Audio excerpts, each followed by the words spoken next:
आपके भेजे गए सवालात को प्रोग्राम का हिस्सा बनाते हैं। मज़े साहब, आपसे अली रज़ा साहब पूछ रहे हैं कि भुट्टो की फांसी के बाद आज पीपल्स पार्टी कहाँ खड़ी है और क्या ये ज़वाल है या किसी नए दौर का आगाज़? देखिए, पीपल्स पार्टी के लिए वेकअप कॉल है। देखिए, भुट्टो तो आज 46 साल बाद भी हम भुट्टो पे क्वेश्चन कर रहे हैं।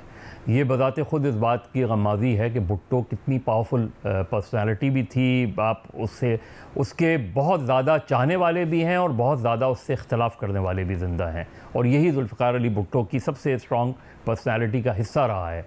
पीपल्स पार्टी भुट्टो के बाद भुट्टो के नारे पे पीपल्स पार्टी 88 का इलेक्शन जीती। भुट्टो के नारे पे पीपल्स पार्टी 93 का इलेक्शन जीती। भुट्टो के नारे पे पीपल्स पार्टी जो है वो 2008 का इलेक्शन जीती। और भुट्टो ही के प्रोसेस में आज पीपल्स पार्टी, लेकिन एज ए पार्टी वो डिक्लाइन पे गई है। पीपल्स पार्टी ख़ुद जायज़ा ले कि आज पिछले इलेक्शन में पीपल्स पार्टी लियारी में कितनी कमज़ोर हुई है। पीपल्स पार्टी सोचे कि पंजाब में जहाँ पीपल्स पार्टी की बुनियाद रखी गई थी डॉक्टर मुबश्शिर हसन के घर पे, पीपल्स पार्टी पंजाब में आज जो है वो इलेक्शन लड़ने की पोजीशन में नहीं, कन्फाइंड हो गई है चंद सीटों के हद तक। पीपल्स पार्टी सोचे कि खैबर पख्तूनख्वा में वो कहाँ थी और आज कहाँ है। और आज पीपल्स पार्टी को सिंध के अंदर जो कैनाल के मसले पे मुश्किलात और रेजिस्टेंस का सामना है, तो पीपल्स पार्टी के लिए बहुत कुछ सोचने का है। पीपल्स पार्टी के लिए सिर्फ नारे से पार्टी नहीं चला करती, बल्कि उस नारे की जो स्पिरिट होती है, उस नारे का जो नज़रिया होता है। पीपल्स पार्टी सिर्फ नारा लगा के आगे नहीं बढ़ सकती। पीपल्स पार्टी कुछ करके दिखाएगी तो वो सिंध से पंजाब में दाखिल हो सकती है। वरना आज पीपल्स पार्टी ख़ुद सोचे कि भुट्टो ने पीपल्स पार्टी को कहाँ ला के खड़ा किया और आज पीपल्स पार्टी कहाँ खड़ी है। ठीक है जी, बहुत शुक्रिया मज़हर अब्बास साहब। अगला सवाल एजाज़ सैयद साहब आपके लिए। आपसे तैमूर भट्टी पूछ रहे हैं कि पाकिस्तान भर में अफ़गान महाजिरीन की वतन वापसी पर क्रैकडाउन जारी है, क्या इसके नताइज बरामद होंगे? बहुत शुक्रिया भट्टी साहब का और आपका। 31 मार्च रखी गई थी वजारत दाखिला की तरफ से कि अफ़गान महाजरीन को वतन वापस भेजा जाएगा। पहले भी ये डेडलाइन दी जाती रही है, लेकिन हमने देखा कि इस दफ़ा बड़े मैं ये कहूँगा रिकत आमेज़ मनाजर भी देखने में आए और बड़ी तकलीफ़ दह कहानियाँ भी सुनने में आ रही हैं। पंजाब में, गुजरात में मुझे पता चला है कि क्रैकडाउन किया गया है, पुलिस की तरफ से किया गया है, FIA की तरफ से किया गया है।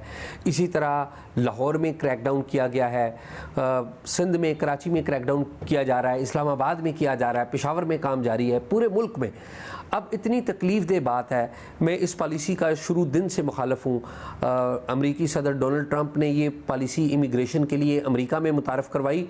पाकिस्तान में बैठे हुए हम लोग गले फाड़ फाड़ के इस पॉलिसी की मुखालफत करते रहे कि हमारे जो अजीज़ हैं, हमारे पाकिस्तानी जो वहाँ पर हैं, उनको निकाला जा रहा है। आज हम ये पॉलिसी पाकिस्तान में मुतारफ़ करवा रहे हैं।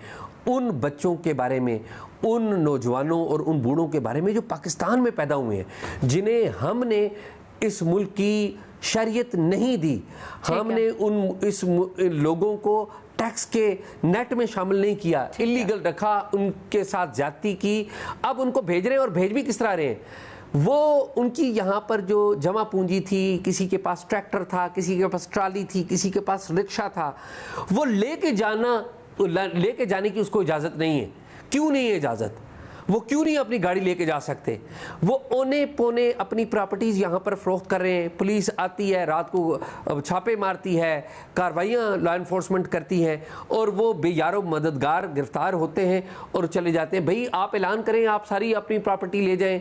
उन जिसकी यहाँ पर प्रॉपर्टी है उसको कोई टाइम दें कि इस टाइम तक वो बेच सकता है। आप लोगों ने सवाल भेजा है फ़खर दुरानी साहब के लिए, और ये पूछा है कि बिजली की कीमतों में कमी के बाद MQM और जमात इस्लामी दोनों क्रेडिट की दौड़ में लगी हैं। कुछ तो ये तक कह रही हैं कि हुकूमत ने मामूल का रिलीफ देकर सियासी शो किया है। आपको क्या लगता है फ़खर? शुक्रिया। मेरा ख्याल है कि ये जो दोनों सियासी जमातें हैं, चाहे MQM हो या जमात इस्लामी, ये सियासी तौर के ऊपर सियासी जमातें ये इस तरह क्रेडिट लेती हैं। MQM क्योंकि हुकूमत की इत्तेहादी है, इसलिए वो क्रेडिट लेने का हक़ रखती है, क्योंकि हुकूमत का कोई भी फ़ैसला होता है उसमें इत्तेहादी उसके शामिल होते हैं। इसी तरह जमात इस्लामी, क्योंकि उन्होंने एहतजाज भी किया था, यहाँ पे धरना भी दिया था, और बिजली की जो टैरिफ्स हैं वो कम करने के हवाले से कंटिन्यूसली हुकूमत से मुतालबा करते रहे, तो वो अगर क्रेडिट लेते हैं तो किसी हद तक उनका भी मेरा ख्याल है सियासी तौर के ऊपर एटलीस्ट वो कर सकते हैं इस तरह का।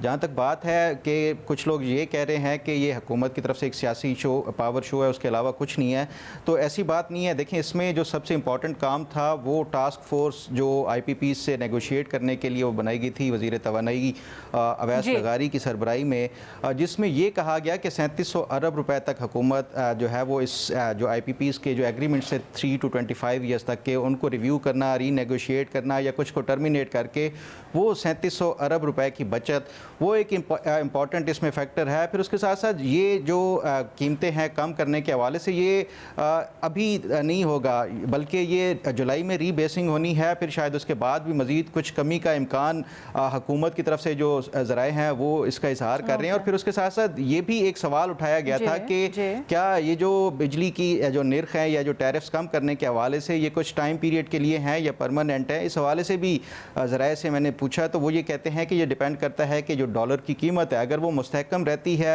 और हुकूमत IPPs के जो IMF का जो प्रोग्राम है उसके ऊपर अमल दरामद करते हुए रिफॉर्म्स को वो उसके ऊपर अमल दरामद करती है तो ये जो बिजली की कीमतों में परमानेंट इसके हवाले से एक सोल्यूशन। बहुत शुक्रिया फ़खर दुरानी साहब। अगला सवाल महमल आपसे, और ये पूछा जा रहा है कि पाकिस्तानी पासपोर्ट दुनिया का 5वां कमज़ोर तरीन पासपोर्ट है, इसकी रैंकिंग या कदर बेहतर करने के लिए क्या इक़दाम करने चाहिए हुकूमत को? देखिए रीना, पहली तो चीज़ है कि 5 की फैक्टर्स हैं कि जिनकी वजह से ये रैंकिंग होती है। एक होता है वीज़ा फ्री या visa on arrival travel freedom, tax policies, जो सिटीजन्स की डुअल सिटीजनशिप अलाउंस, पर्सनल और सोशल फ्रीडम्स, ये है जो की फैक्टर्स हैं। अच्छा, ये तो बिल्कुल हुकूमत के ऊपर है कि उन्होंने इनको किस तरीके से बेहतर करना है, ख़ासतौर पर हमें माशी तौर पर किस तरह मुस्तहकम करना है और पाकिस्तान की जो है वो ग्लोबली जो हमारी एक वो है रैंकिंग उसको बेहतर करना है। दूसरी तरफ मैं ये बात ज़रूर कहूँगी कि हमारे लोगों पर भी बहुत सारी जिम्मेदारियाँ आयद होती हैं। आप ये देखिए लीना कि वो ममालिक जहाँ पर हमारे लिए वीज़े कदरन आसान थे जो हमें मिल जाते थे, आप UAE को देख लें, आप थाईलैंड देख लें, आप टर्की देख लें और इस तरह के, उधर भी अब डिलेज आने शुरू हो गए हैं और उसकी वजह हमारे अपने लोग हैं। मैंने एक दफ़ा पहले भी आपको बताया था कि बहुत सारे जो दोस्त ममालिक है, अरब कंट्रीज़ खासतौर पर, उन्होंने ये शिकायत की है कि हमारे लोग वहाँ जाके एक्सट्रीमिज्म और रेडिकलाइजेशन फैलाते हैं। मैंने अभी स्पेन का भी आपके सामने वाक़या है कि कौन लोग वहाँ से पकड़े गए, किस वजह से पकड़े गए।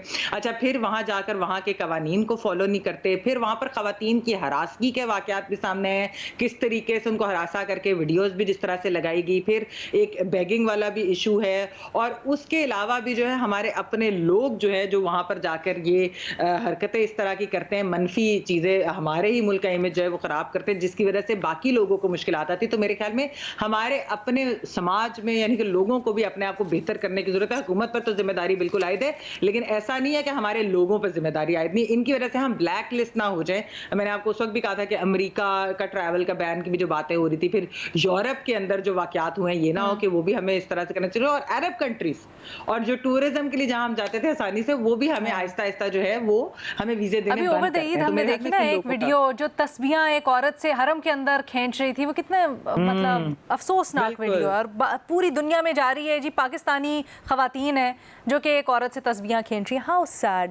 Thank you so much Mahmal ji, आपने बड़ी अच्छी तरह से इसको एक्सप्लेन किया।